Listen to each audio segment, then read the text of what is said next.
Hi friends, welcome back to STB cooking channel. ఈరోజు మనం టమాటా masala curry ఎలా చేసుకోవాలో చూద్దాము. ఇది అన్నం, చపాతీ, రోటీ ఎందులోకైనా సరే చాలా బాగుంటుంది. దీనికి కావాల్సిన ప్రాసెస్ చూద్దాం. ముందుగా టమాటాలని తీసుకొని మనం చిన్న సైజు అయితే గనక డైరెక్ట్గా తొడుముని కట్ చేసుకొని వేసుకోవచ్చు. అదే కొంచెం పెద్ద సైజు అయితే ఇలా ముక్కలుగా చేసుకొని వేసుకుంటే మంచిగా ఉంటుంది. ఇలా కట్ చేసుకున్న తర్వాత స్పైసెస్ తీసుకొని ధనియాలు, జీలకర్ర, చెక్క, లవంగ, ఇలాచి, ఎండు కొబ్బరి, పల్లి వీటన్నిటిని కూడా మంచిగా ఫ్రై చేసుకుందాము. అన్నిటిని ఫ్రై చేసుకున్న తర్వాత వీటన్నిటిని కూడా ఒక మిక్సింగ్ బౌల్ తీసుకొని ఇందులోకి వేసుకొని మంచిగా మిక్సీ చేసుకుందాము.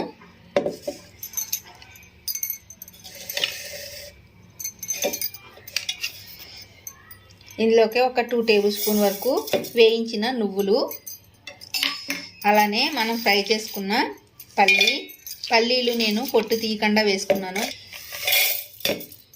ఇలా వేయించిన స్పైసెస్ని అన్నిటిని కూడా వేసుకున్న తర్వాత దీన్ని మంచిగా ఒకసారి మిక్సీ చేసుకుందాము. ఇది ఇలా కొంచెం మిక్సీ చేసుకున్న తర్వాత ఇప్పుడు ఇందులోకి చిన్న అల్లం ముక్కని ఇలా చిన్న చిన్నగా కట్ చేసుకొని వేసుకున్నాను. అలానే వెల్లుల్లి రెబ్బలు, ఒక 2 ఆనియన్ కట్ చేసుకొని వేసుకున్నా. వీటిని మరలా కొంచెం వాటర్ని యాడ్ చేసుకుంటూ మెత్తని పేస్ట్లా చేసుకోవాలి. ఇలా మెత్తని పేస్ట్గా చేసుకున్న తర్వాత దీన్ని మొత్తాన్ని ఒక గిన్నెలోకి తీసుకోవాలి. ఇప్పుడు ఎందులో అయితే కర్రీ చేయాలనుకుంటున్నామో అందులోకి ఆయిల్ని యాడ్ చేసుకుని ఆయిల్ కొంచెం వేడెక్కిన తర్వాత బిర్యానీ ఆకుని యాడ్ చేసుకొని అందులోకి 4 పచ్చిమిర్చిని ఇలా చిలికలా చేసి వేస్తున్నాను.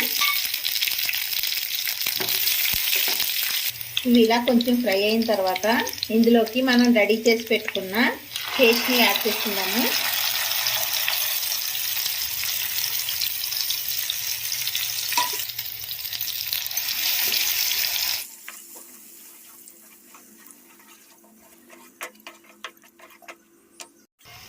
ఇలా మసాలా మంచిగా ఫ్రై అయిన తర్వాత ఇందులోకి కొంచెం పసుపు, మనం తినే కారం బట్టి రెడ్ చిల్లీ పౌడర్ యాడ్ చేసుకొని మొత్తాన్ని ఒకసారి మంచిగా కలుపుకొని మూత పెట్టి ఒక 2 మినిట్స్ ఇలానే ఫ్రై చేసుకోవాలి.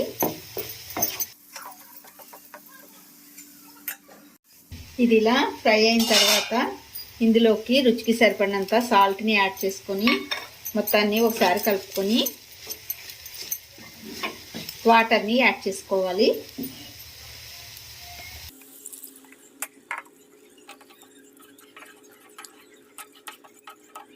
ఇలా మొత్తాన్ని మంచిగా కలుపుకున్న తర్వాత ఒక 2 మినిట్స్ స్టవ్ని హై ఫ్లేమ్లో పెట్టుకొని తర్వాత మీడియం ఫ్లేమ్లోకి అడ్జస్ట్ చేసుకొని ఇది మొత్తం కుక్ అవనివ్వాలి. ఇలా ఉడికేటప్పుడు మనం కట్ చేసుకున్న టమాటాలని ఇందులోకి యాడ్ చేసుకుందాము. ఈ టమాటాల్లో ఉన్న జ్యూస్ని ముందు కొంచెం ఇందులోకి పిండేసుకొని మనం టమాటాని యాడ్ చేసుకుందాము. అప్పుడు టమాటాలో ఉన్న జ్యూస్ అనేది గ్రేవీలో కూడా కలిసి టేస్ట్ అనేది ఇంకా బాగుంటుంది.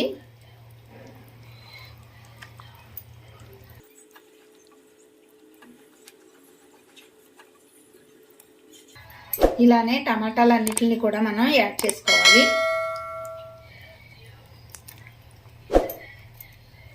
మన ఛానల్ని ఫస్ట్ టైం చూస్తున్నట్లయితే కనుక రెసిపీ మీకు కూడా నచ్చినట్లయితే లైక్ చేయండి ఫ్రెండ్స్. అలానే ఇంకా ఎవరైనా మన ఛానల్ని సబ్స్క్రైబ్ చేసుకోకపోతే చేసుకోండి.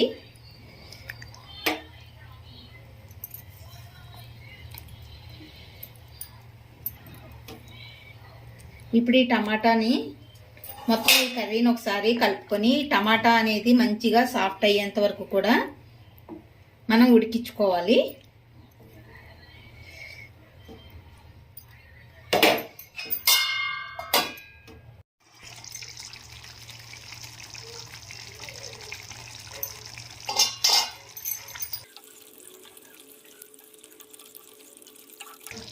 అంతేనండి, కర్రీ అనేది రెడీ అవుతుంది కదా. చివరిగా కొంచెం కొత్తిమీరని యాడ్ చేసుకొని స్టవ్ ఆఫ్ చేసుకోవచ్చు.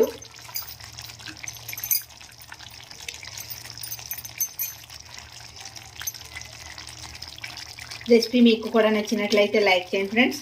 అలానే ఇంకా ఎవరైనా మన ఛానల్ని సబ్స్క్రైబ్ చేసుకోకపోతే చేసుకోండి. Thank you.